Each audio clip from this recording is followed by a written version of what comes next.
2부 말씀을 시작하겠습니다.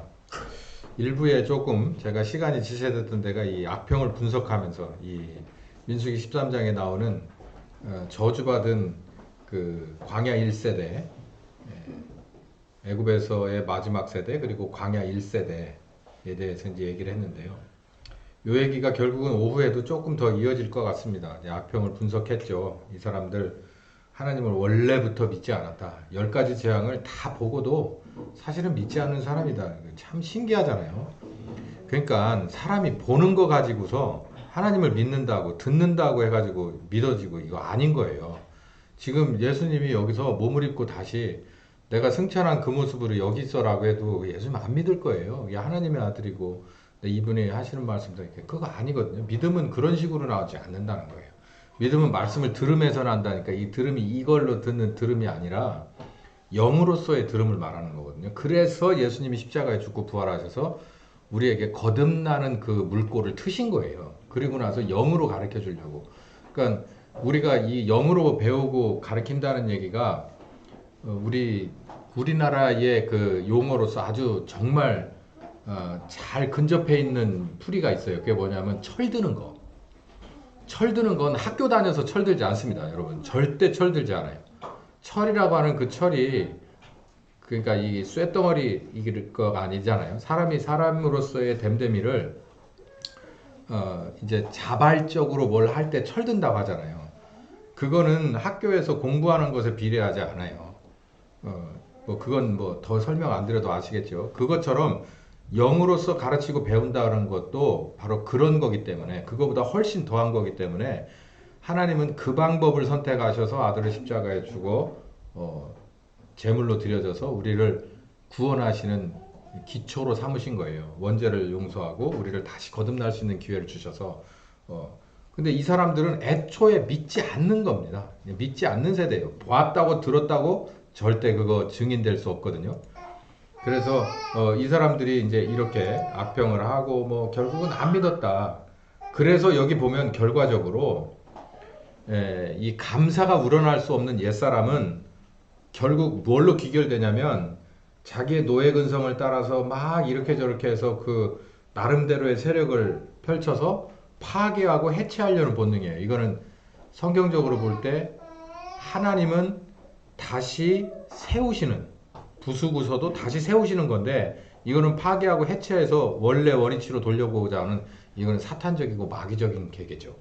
그러니까 거듭나지 못해서 이런 사람들 뿐만 아니라 거듭났어도 우리가 한순간 방심하면 우리도 이런 쪽으로 훅 하고 날아갈 수 있다는 것을 조심해야 될 필요가 있습니다. 그래서 우리 보고 감사의 사람이 되라고 한 거예요. 감사라고 하는 건 사람의 몸에 살았다는 증거가 심장도 뛰고 온기가 있잖아요. 온기가 없는 사람은 감사가 없는 사람 똑같아요. 온기가 없는 사람 만져봐봐요. 창백하고 이게 옆에 가서 그 사람 손 잡고 싶어요? 그 사람하고 뭔가 일 안 되잖아요. 그것처럼 감사라고 하는 건 우리들의 새로 난 사람들의 이 새로운 피조물의 온기입니다. 온기. 그게 바로 감사. 이게 살았다는 증거거든요. 그래서 이 사람들의 특징이 그저 뭡니까? 디모데후서 4장에 나오듯이 자기의 배만 섬기는. 그래서 그런 거 잘 이렇게 해석해주고 그런 쪽으로 가르쳐주는 그런 선생님을 좋아하는 그런 세대와 똑같아. 지금도 똑같은 거죠. 일을 목표로 하고 모든 거 다 수단 방법 안 가리고 뭐 하나님 믿고 이러는 거 뭐 율법이나 뭐 계명 이런 거 다 의미 없어요. 그냥 다 나한테 뭔가가 주어진다면 이런 사람들이었다. 우리 그러면은 안 된다. 이런 사람들의 모습이 그러니까 감사가 없는 사람들의 모습이 결국은 어떤 것으로 이렇게 이 열매도 아니고 이렇게 이 몽울이 혹이 되느냐면은 죄라는 것으로 나옵니다. 그러니까 감사가 없으면요. 왜 감사가 너희들을 향한 하나님의 뜻이냐면 이 감사가 없는 사람은 놔두고 가면 결국 죄라는 것으로 귀결이 돼요. 그렇기 때문에 너희들을 향한 하나님의 뜻이야. 어쩌면 이렇게 강압적으로 you must 반드시 해야 된다 이렇게 얘기하는 것은 그렇지 않으면 이렇게 죄의 모습이 드러나요. 감사가 없는 사람은 죄의 모습이 발현될 수밖에는 없거든요. 마음속에 하나님을 두기 싫어해요. 그 감사가 안 나오죠. 반대로 마음속에 하나님을 두면 감사가 나오고 이런 죄의 모습이 나오지 않습니다. 그래서 감사하라고 하는 거예요. 여기 죄의 모습들 볼까요? 저희가 마음에 하나님 두기를 싫어해요. 이게 아까 말씀드린 대로 불신에서부터 와요. 그리고 불만이 오고, 그리고 이게 이제 계속 더 가다 보면은 이제 교만이 돼버리는 거예요. 이렇게 된 사람들이 결국은 요렇게 이어지다 결국 이렇게 귀결된다라는 얘기죠. 불의, 추악, 탐욕, 이런 뭐 살인, 분쟁, 악독. 우리가 이렇게 이 하나씩 떼놓고 보면 야 이거 굉장히 큰 죄인데 이거 죄악이야. 근데 이건 어디서부터 출발하느냐면 감사가 없는 하나님을 자기 마음속에 두기를 싫어해요. 하나님을 자기 마음속에 두면 감사가 자연적으로 나와서 이런 일이 있을 수가 없어요. 그러면 성령의 열매, 빛의 열매들이 막 나오는데 감사가 없으면 이게 나와요. 그럼 어떻게 하면은 감사가 나올 수 있을까? 이제 요게 이제 답입니다. 지금부터 오늘 말씀의 결론인데 하나님이 기뻐하시는 제사는 제가 지난 시간에 감사가 그 안에 90%가 넘는다고 그랬죠. 하나님이 기뻐하는 제사 혹은 감사라고 하는 것은 일단은 2세대를 본받지 말아야 돼요. 2세대와 결별을 해야 됩니다. 그리고 하나님의 뜻이 무엇인지를 분별하려고 노력을 해야 돼요. 그러면 감사는 자동적으로 나오게 돼 있어요. 자, 그러면 2세대라고 하는 것이 어떤 세대냐라는 거죠.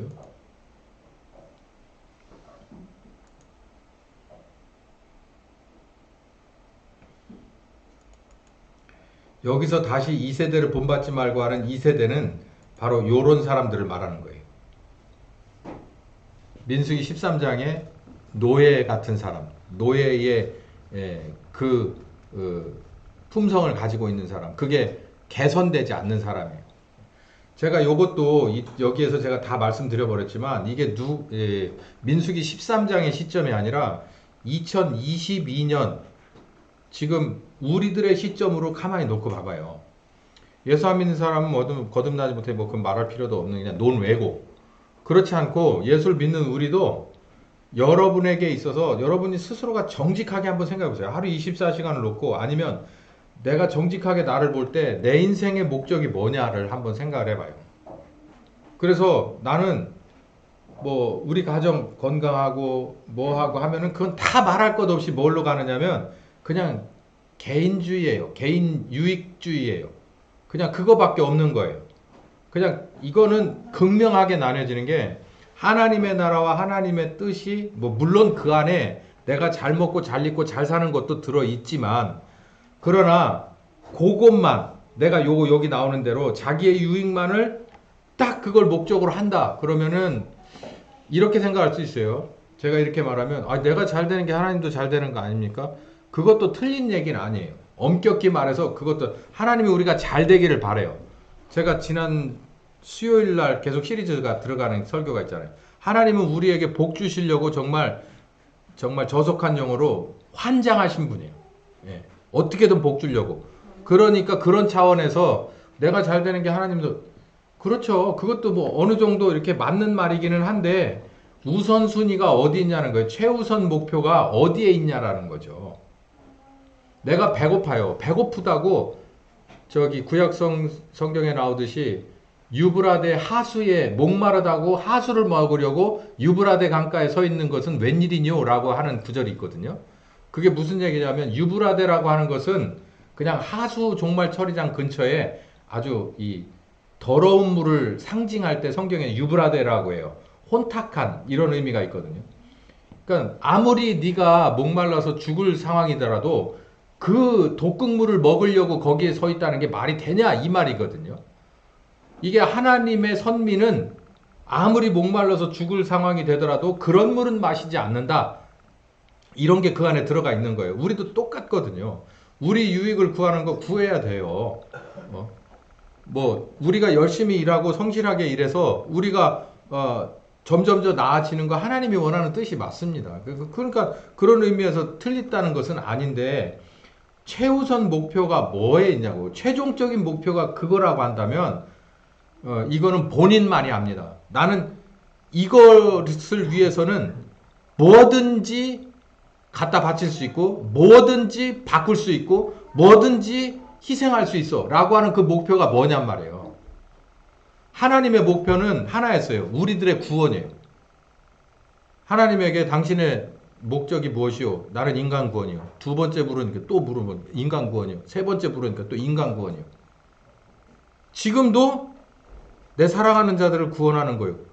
지금도 목적이 바뀌지를 않았는데 우리는 그 목적 따라서 하나님의 나라와 하나님의 의 따라서 우리는 내가 예수님을 의지해서 거듭나서 구원받는 거요.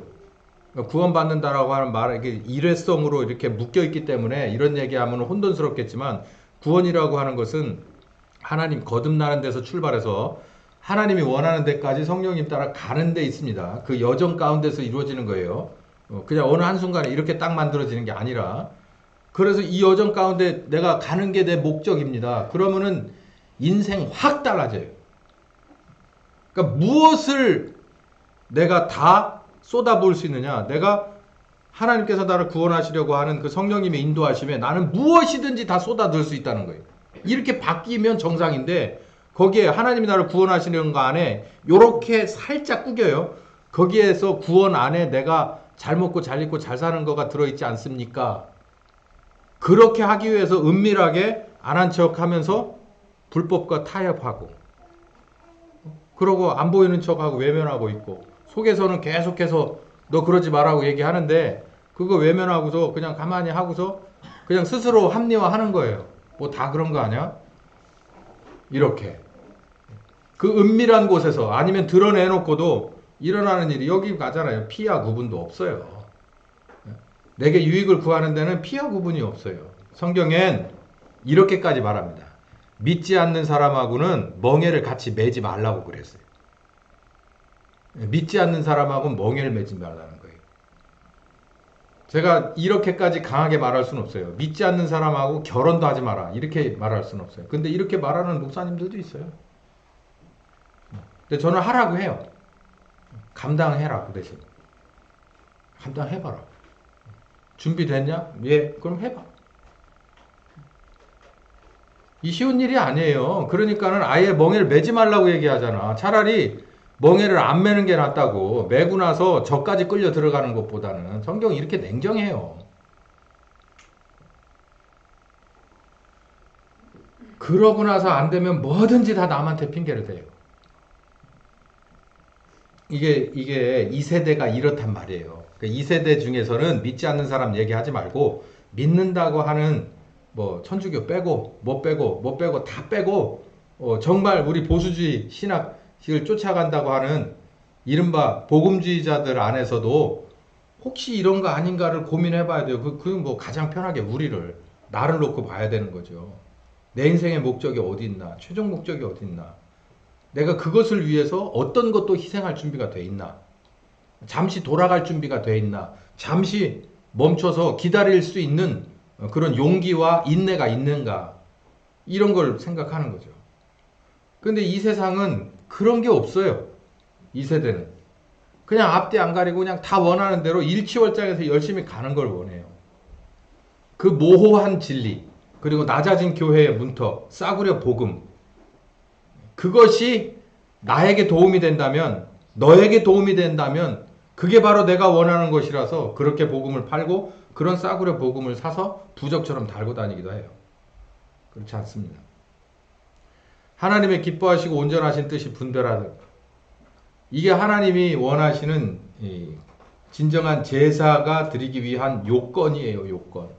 2세대를 본받지 마라. 2세대 아까 노예근성. 제가 그 시간에, 제가 지난 시간에 설명을 했잖아요. 최소한 내가 지금 사는 것보단 요만큼 높아져서 내 상태가 변해 있어야만 하나님이다라고 생각하는 거예요. 그렇지 않죠. 참, 뭐, 우리 교회도 지금 결혼을 앞둔 저기가 있고, 그런데 제가 가끔은 아직 미혼인 그 제 아들도 둘이 있고, 여기도 또 미혼 자녀를 두셨을 분들 여러분이 있으니까. 아들이 있는 아빠 입장에서는 며느리가, 또 딸을 가진 아빠 입장에서는 이제 사위겠죠. 볼 때 참으로 염려스럽습니다. 그래서 우리는 요거 하나는 잘 가르쳐 줍시다. 이제 내가 이걸 못 배우고 결혼에 들어갔다면 내 자녀들에게도 요거 하나는 가르쳐 주자고요. 뭘 가르쳐 주냐면은 예수 믿는 사람은 무엇이 우선이냐면 현실이 우선이 아니라 하나님과 나의 관계가 우선이다라는 걸 가르쳐 주자고요.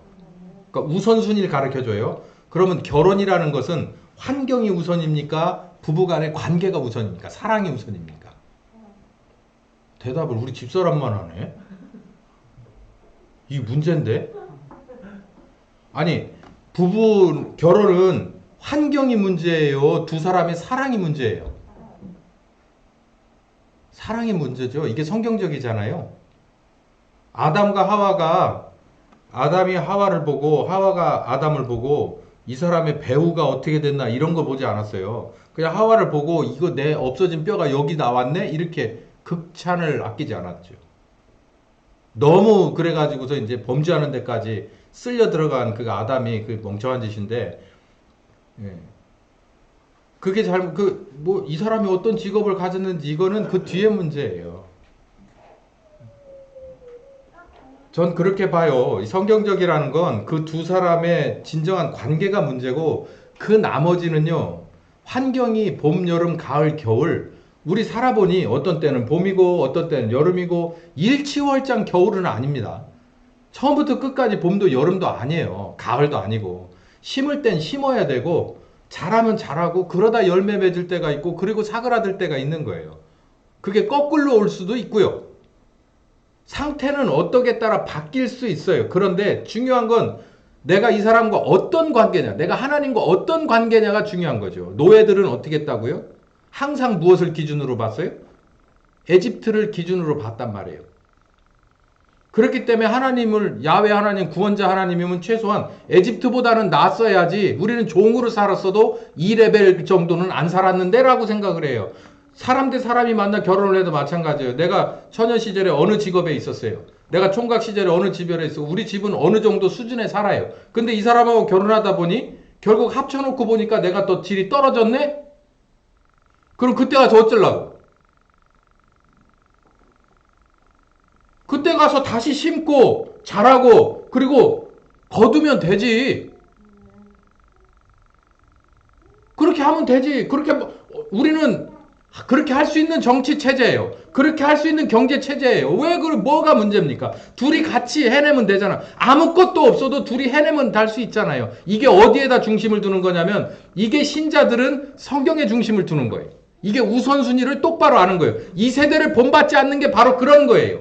예를 들면 그리고 하나님이 기뻐하시는 뜻이 어떤 거라는 거예요. 먼저 우선순위가 하나님과 나 사이의 관계가 먼저 되고 그 다음에 환경이 됐을 때는 관계가 환경을 바꾸어 놓을 수 있지만 바꾸는 것이 하나님 앞에 영광이고 내게 복이 될 수 있지만 이걸 반대로 생각한다면 내 인생은 항상 불평, 불만, 해체, 원점으로 돌아가기. 어느 쪽이 하나님입니까?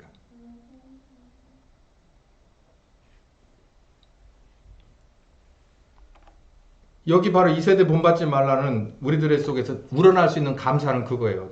내가 하나님 얘기만 나오면 그냥 가슴이 막 뭉클해져 버려요. 그 관계가 그런 아주 부드럽고 그 말랑말랑한 그 갓 구운 빵처럼한 그 관계만 있다면 모든 환경은 감사거리예요. 내가 단 하루만 살 수밖에 없는 그런 인생이라도 오늘 하루 아침 시작할 때 주님과 내 사이가 그렇게 출발했다면 오늘 마지막이 나는 이 삶의 끝이라면 오히려 더 감사가 우러날 수밖에 없지 않겠습니까? 언젠가 여러분 마지막 날이 있을 거 아니에요. 저나 여러분이 반드시 언제라고 장담 못할 그 마지막 날이 있는데 그날 아침에 주님과의 관계를 다시 한번 볼륨업하고 그리고 나서 그날을 감사함으로 최고의 감사로 드리면서 살다가 가지 그렇게 해야 성경적이지 않겠습니까?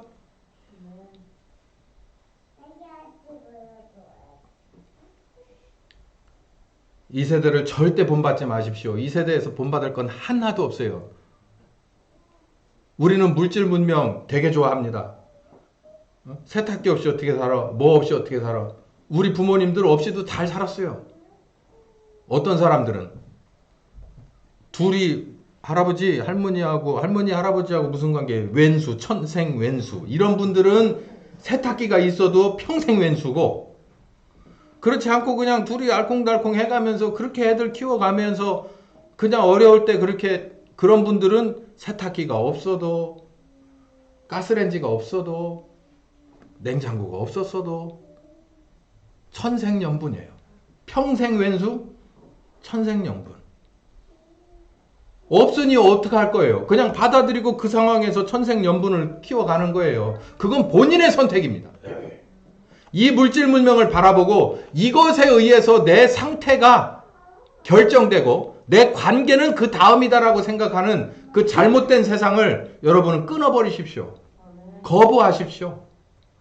하나님과 나 사이가 가장 중요한 거예요. 이스라엘에게 하나님이 이스라엘을 선택을 해. 어떤 희생을 각오하고도 나는 이스라엘을 포기할 수 없다라고 했을 때 이스라엘이 하나님이 그렇게 헌신하신 것에 1%만 반응을 똑바로 했었어도 성경은 달라졌을 거라는 얘기입니다.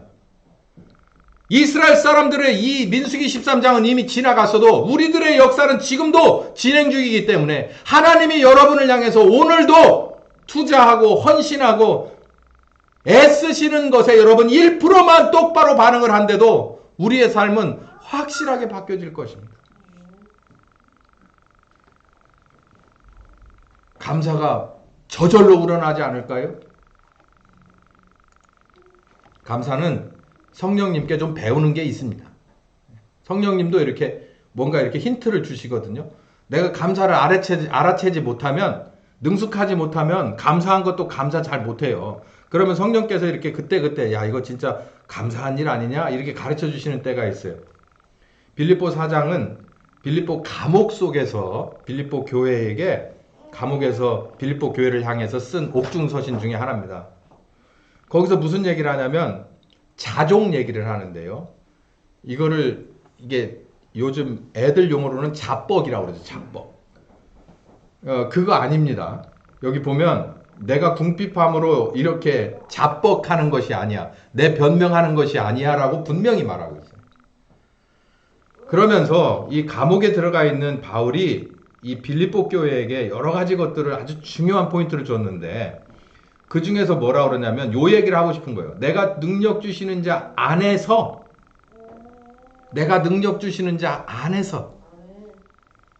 요거를 말하고 싶은 거예요. 내가 능력 주시는 자가 내게 능력 주시는 자가 열어주시는, 허락하시는, 공급하시는, 보여주시는, 깨닫게 해주시는 그 범위 안에서라는 얘기예요. 그러니 다른 말로 하면은 나는 그분을 벗어나서는 알지도 못하고 듣지도 못하고 보지도 못하고 깨달을 수도 없어라는 얘기예요. 엄마가 온유가 엄마 가슴에 붙어 있을 때 온유는 저 나이 또래에서는 더 이상 바랄 게 없습니다. 안 그래요? 자기가 원하는 거 다 거기 있으니까. 예? 그 엄마한테 딱 붙어 있으면 아무 문제될 게 없어. 왜냐하면 배고프면, 엄마가 추우면, 엄마가 더우면, 엄마가 지 원하는 거는 그냥 안 되면 울어버리면 되니까. 그러면 엄마가 어떻게든지 그거를 어떤 애를 써서라도 만들어내니까. 그것처럼 아주 쉬운 얘기를 하고 있는 거예요. 내게 능력 주시는 그분 안에 내가 하나로 딱 붙어 있다면, 그 본체에 나무에 가지로 붙어 있다면 나는 사실 걱정할 게 없지 이 말이에요. 나는 근데 그거를 실제로 배웠어, 경험했어 이 말이에요. 감옥 속에서. 그러니까 감옥 속에서 한 번쯤 하나님에 관한 뭔가 이렇게 좀 뭐랄까요, 부정적인 얘기를, 의심적인 얘기를 할 수도 있을 거예요. 근데 편지를 쓰는데 뭐라고 그러냐면 오히려 그 감옥 속에서 뭐라고 권면하냐면 나는 자족을 배웠어. 그러니까 더 이게 읽는 사람들의 마음이 막 움직이는 거죠. 감옥 속에서 그 얘기를 해. 나는 감옥에 있지 않은데도 자족할 줄 모르는데 나는 능력을 사실 많이 받았네. 오늘 하루도 나 개인의 건강과 그리고 가족의 건강 하나만 놓고 봐도 이만큼을 받았는데도 나는 모르는데 저 감옥에 있는 저 바울은 얘기하네. 오늘도 나는 내게 능력 주시는 자 안에서, 내게 축복하시는 자 안에서, 내게 허락하시는 자 안에서 나는 자족해. 나는 만족해. 그러면 이렇게 돼요. 이게 자뻑이 아닌 게 왜냐면 여기 보면 내가 비천에 처할 줄도 알고 풍부에 처할 줄도 알아. 그러니까 이분이 나를 이렇게 안고서 어떤 때는 조금 이 험난한 곳으로 가기도 해요. 그러다가 어느 틈에는 실만한 물가에 이렇게 내려놓기도 해요. 그 여호와는 나의 목자라 하잖아요. 내 목자한테만 딱 붙어 있으면은 괜찮아. 어떤 때는 실만한 물가 초장, 어떤 때는 위험한 때면 그분이 나서서 목숨을 걸고 막아주고, 그분 안에서 나는 참 자유를 느껴. 난 그분 안에서 모든 만족을 배웠어. 그러니까 감사죠. 그분과 나 사이의 관계가 소원해졌다면 그건 진짜 큰일 나는 거예요. 누구 입장에서? 이 바울이나 또 이 여호수아 갈렙의 입장에서는 이게 아주 큰일 나는 일이 바로 거기에 있지만, 그분과 나의 관계가 내가 부르면 그분이 내가 부르면, 그분이 또 나를 부르면 뭐 한 번에 알아듣고 깨닫고 복종하고 순종하고 기도하고, 모르는 건 기도하고, 이렇게 하는 거라면 그 관계는 아주 완벽한 관계죠. 하나님에 대한 무한 신뢰, 이건 경험이 좀 필요합니다. 민수기 14장 10절로 다시 돌아가 볼게요. 이게 여호수아와 갈렙을 말하는 건데요. 이 여호수아와 갈렙은 당시에 10명 부정적인 그런 아주 지극히 감성에서 우러난 그런 거에 이렇게 물들지 않고 어쩌면 이렇게 좌우로 치우치지 않는 이 굳건한 믿음을 가졌을까? 이 사람들은요, 여호수아, 갈렙, 특히 이 여호수아는요, 애초에 모세가 애굽으로 잠입했을 때, 그러니까 이 80세 된 모세가 애굽으로 들어와서 영도자의 길을 처음 시작할 때부터 알던 사람입니다. 그 얘기는 뭐냐면, 여기 보면 9절에 보면 오직 여호와를 거역하지 마라. 이 얘기가 무슨 얘기냐면 많은 뜻을 여기에 이렇게 담고 있는데, 이렇게 얘기하는 거예요. 저도 이런 얘기를 이 부모님한테 꽤 들었는데요. 제가 막 신학교를 가고 싶네, 가기 싫네, 하고 난 어디 가서 돈 버는 자격증 배울래, 어쩌고저쩌고, 지금에서 학교 중단하고, 저는 이 얘기를 정말 수십 번, 수백 번을 달고 살았어요. 제 작은 아들이 저를 닮아가지고 그런 좀 성격이 있어요. 저도 신학교를 그냥 다녀주는데 공치사를 해가면서 지금 생각하면 미친놈이에요. 제정신이 아닌 것 같아. 정말 그런 사람이었어요, 제가. 참 사람이 그렇게 쫌스러워요. 근데 그때마다 듣다 얘기를 하세요. 우리 아버지는 그냥 원래 말 안 하시니까 얘기 안 하는데, 우리 어머니가 그래요. 하나님을 거역하지 마라. 그러면 또 그 얘기 했다고 또 바락바락하고 대들고. 근데 여기 지금 여호수아도 제가 문득 생각할 때 그 얘기인 거예요. 내막을 좀 알고 있어요. 누구에 대해서? 여호와에 대한 내막을 좀 경험이 있는 거야. 그러니까 이 사람들한테 그러는 거예요. 야, 하나님한테 너 그렇게 하면 안 돼. 이 얘기를 하는 거예요. 그러니까 나는 뭔가를 좀 알고 있는 거예요. 여기는 여호수아는 뭔가를 좀 알고 있는 거예요. 그 여호수아를 쭉 이렇게 훑어 들어가다 보면 어디서부터 알았냐면 모세의 80세 영도자의 시절에서부터 출발한 사람이에요. 계속 그 모세를 보아왔어요. 그럼 결론은 무슨 얘기냐면 여호수아와 갈렙은 애굽에서 하나님이 모세와 함께 하시며 하신 일을 모두 옆에서 본 증인이에요. 그래서 뭘 아느냐?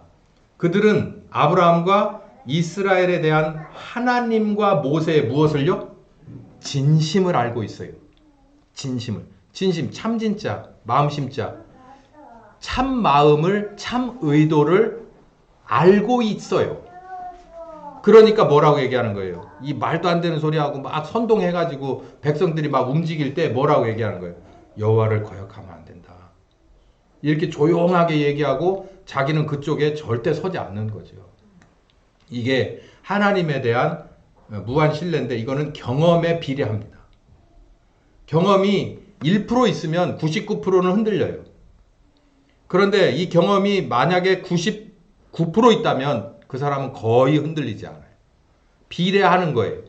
그러니까 우리는 이 여호수아처럼 하나님에게 더 가까이 많이 경험을 해야 되는데, 그것은 어디에 초점을 맞추시면 되냐면 여기 오늘 데살로니가전서 5장에 있듯이 기뻐하고 감사하고 그리고 기도하는 거예요.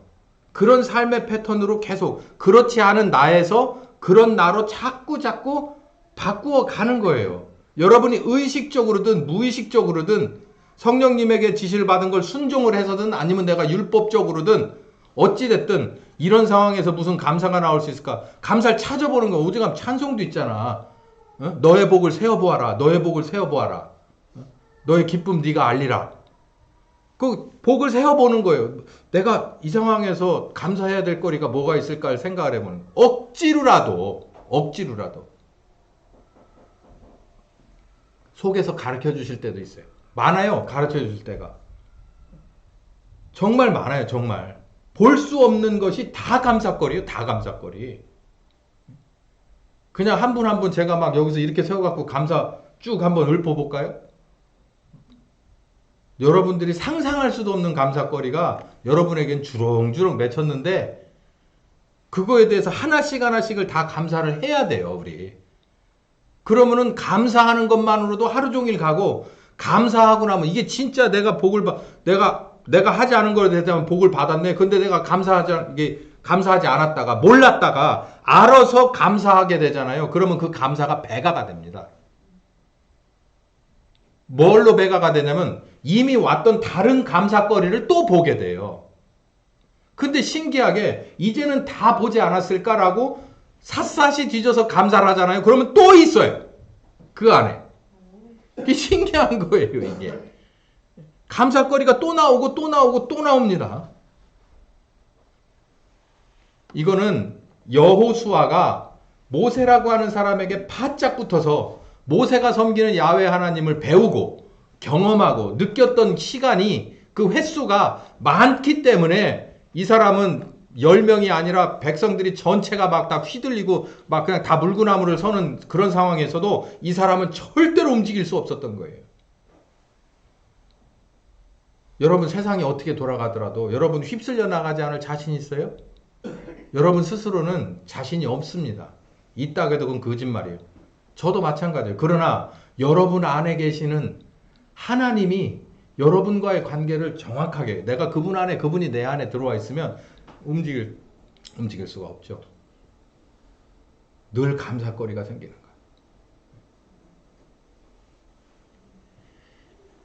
거예요. 오늘 말씀을 정리하겠습니다. 오늘 말씀은 감사는 하나님이 우리를 향하신 뜻이에요. 감사하면서 사는 사람, 참 감사를 하면서 사는 사람, 그렇지 못한 사람에서 이런 사람으로 바뀌는 것. 그냥 어느 날 갑자기 수리수리 마수리 해가지고 턱 하고 바뀌는 건 아니고 우리들의 삶의 패턴을 다 바꾸는 거예요. 그래서 오늘 최종 결론은 제가 좀 전에 말씀드렸듯이 성령님께 배우는 겁니다. 배우는 거예요. 배우고 그 배우면서 감사를, 진정한 감사를 자꾸 찾아보고, 그러면 더 가르쳐 주세요. 그러면 이런 감사가 있었구나. 정말 내 마음속에 흔들림이 있고, 그러고 그 감사에 맞는 나의 그 올바른 그 반응을 또 바꾸고 또 감사를 찾아보고. 근데 신기한 게 제 경험이거든요. 저는 요즘 들어서 감사거리를 얼마나 찾고 있습니다. 계속 나와요. 정말 그전에는 정말 요만큼도 알 수 없었던 그런 감사들이 자꾸 나와요. 제가 그래서 요 감사에 관한 얘기는 조금 드릴 말씀이 있어서 시리즈로 새 시리즈를 만들었어요. 이제 다음 시간에는 이제 수수감사 본주의를 지키면서 그 아까 예고해 드린 대로 그 메이플라워를 탔던 사람들을 중심으로 시간 여행을 좀 떠나보도록 하겠습니다. 같이 기도하겠습니다. 감사하신 주님, 정말 감사합니다. 감사할 게 정말 많았는데 모르고 지나치고 알면서도 무시하고 지나간 저희를 용서하여 주시옵소서. 이제 눈을 밝혀주시고 마음을 열어주셔서 감사할 수 있는 조건을 이제는 보고 깨닫고 정말 찾아낼 때마다 진심으로 주님 앞에 감사의 제사를 돌려드리고 변한 나의 삶으로 적극적으로 순종하며 달려가는 내가 되기로 약속합니다. 축복하여 주시옵소서. 예수님의 이름으로 기도했습니다. 아멘. 네, 오늘 말씀